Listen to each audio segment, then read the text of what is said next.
unpack. We unpack. We unpack. Coming to your live boxing ego unpack. Yeah. We unpack. We unpack. We unpack. Coming to your live.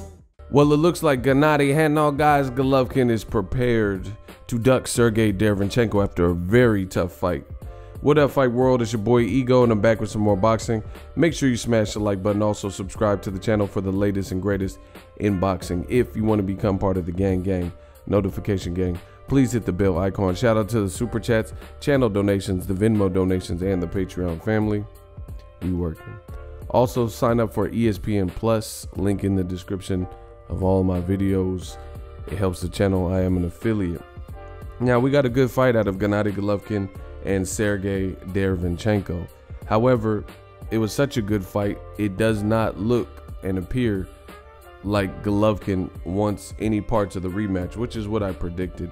Now, Mike Coppinger, reporter with The Athletic, he posted this. It says, sources, Triple G is interested in fulfilling his IBF mandatory early with a first quarter fight against Kamil Szeremeta, and there's a tentative deal in place. Barring a Canelo Alvarez fight, Szeremeta is likely Triple G's next opponent. That and more from The Athletic. So make sure you guys tune in to The Athletic, subscribe to what they're doing. And this is just horrendous. You know, DAZN put up a graphic. Lou DiBella kind of called him out on it, and he said, where's Sergiy? Because Lou DiBella is, he also represents Sergiy Derevyanchenko. The DAZN graphic had guys like, it said, who should Triple G fight next? Canelo. They even had guys like Jaime Munguia on the graphic. Billy Joe Saunders, Andrade.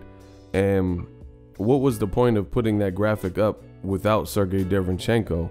But with this new information pouring through in the form of a rumor, what is the point of putting that graphic up at all when you had all these great names like Saunders and Canelo and Demetrius Andrade, you know, even Jaime Munguia, who's a bigger name.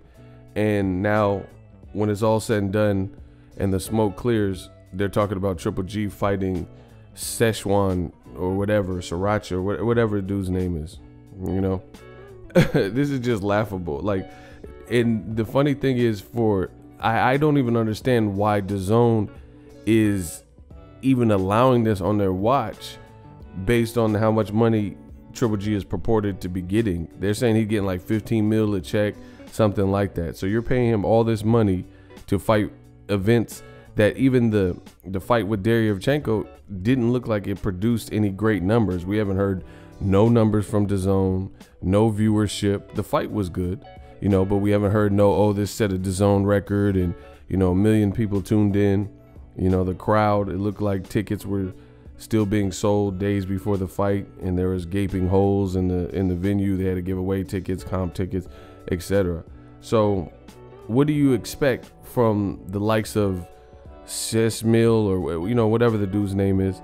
I don't even know. And that's how bad it is, because even guys with complicated names, if they've made their mark, then people tend to know them. You know, they tend to know them.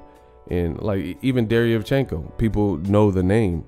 Like he has a longer name or whatnot, but people know him because they've seen him with Danny Jacobs. They've seen him fight Toriano Johnson and now Golovkin. So, you know, this is really becoming farcical for Triple G. They're talking about he has a Hall of Fame resume. I don't really see it. Don't really think that there's been separation in his elite bouts where he's fought the better competition, the Jacobs, the Canelo, the Derevyanchenko. It's really controversy in all those fights. And old media, they said that Triple G was #1 pound for pound.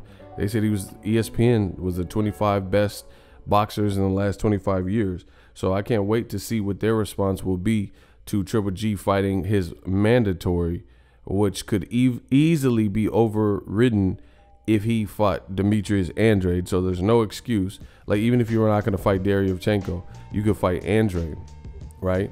Why is it Canelo or nobody? Like, the only champion Triple G wants to fight is Canelo. It's not Charlo and it's not Andrade. Canelo's not the only fucking person in the division, you know, and Triple G got gifted a belt versus Derevyanchenko. So that's really his next order of business that he should be fighting, is a rematch with Derevyanchenko. And, you know, we'll see. We'll see how it plays out. But if this is truly the next opponent for Triple G, I don't give a fuck about a mandatory, because here's why. This is going to hurt Triple G's brand. I'm going to explain to you why. New medium. Triple G conveniently seems to get tied up and involved with mandatories, and it's always when the mandatory is nobody we want to see. Because just last year, when Triple G had all the belts except for the WBO, right? He could have unified with Billy Joe Saunders, but he was stalking Canelo, and he had two mandatories at the time. One was Jamal Charlo. That was his WBC mandatory, which could have been a great fight, bigger name. Charlo, you know, has the charismatic character and trash talk sometimes.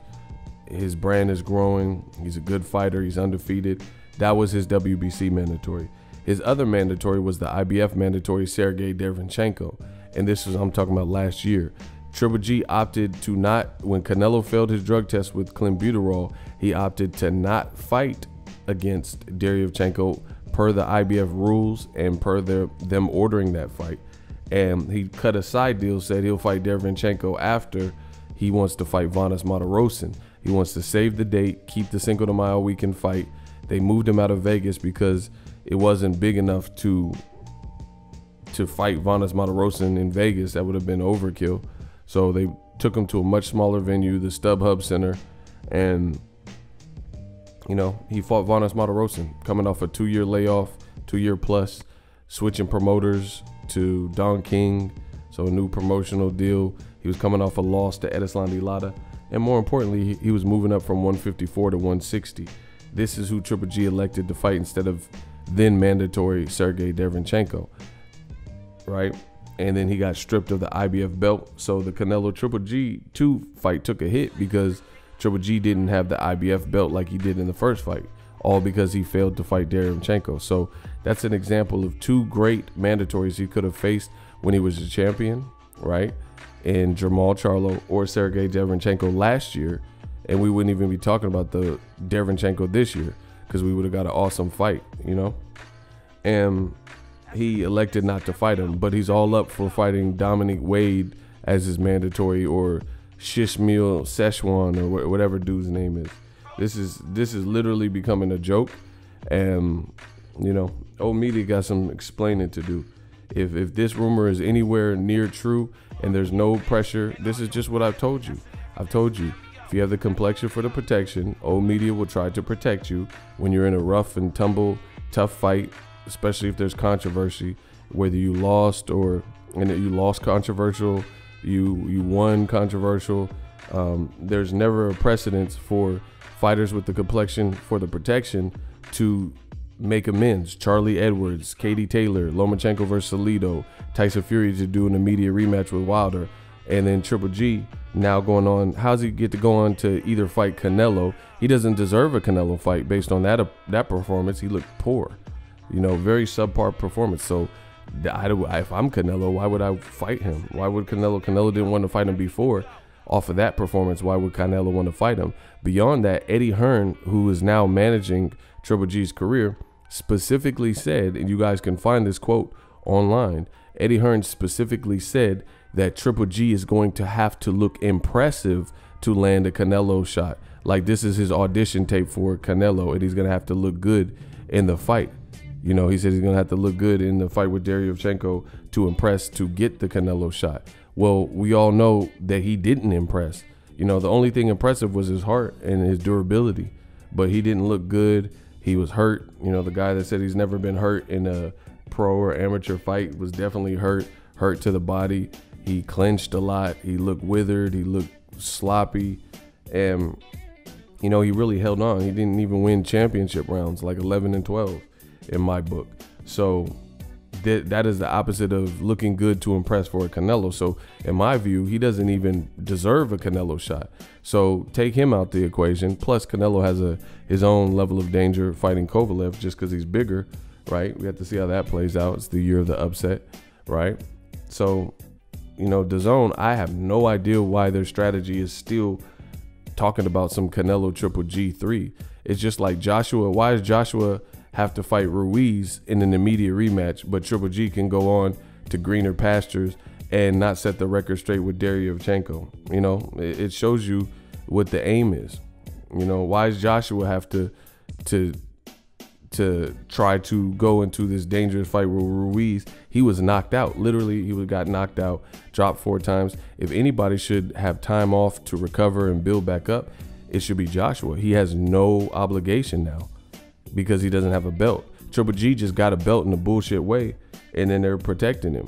You know, so it's coming crashing down. This is looking so horrible for Triple G, and this is what I predicted all along, and you guys know it. So new media, let me know what you guys think. If this is true and they're pursuing the likes of Kamil Szeremeta or whatever, as opposed to Charlo, Andrade, you know, or Billy Joe Saunders even, or more importantly, a Derevyanchenko rematch based on the performance and the fact that he really beat Golovkin, then it goes to show you that DAZN is not staying true to their promise. They said they were going to uplift boxing and put on the most compelling, best matches that the fans won, and pay-per-view is dead. This doesn't do shit for pay-per-view. This is not a pay-per-view worthy fight. See, you can't say pay-per-view is dead and then put on some bullshit that would never even be on pay-per-view. You can't put Triple G versus mandatory Kamil Szeremeta. You know, you can't put that on pay-per-view because it would bomb. It would go double wood. So another terrible look. We'll see what happens. That's my thoughts. Drop your thoughts in the comment section. If you like what I'm doing and you rep this new media stuff, smash the like button. We working. So if you enjoyed this video and want more content like this on the channel, you can show your appreciation by going to the PayPal donate button or the YouTube support button, and you can donate any amount that you feel is equivalent to the value of this video. Much more to come. Thank you guys for your support. Boxing Ego, the future of boxing.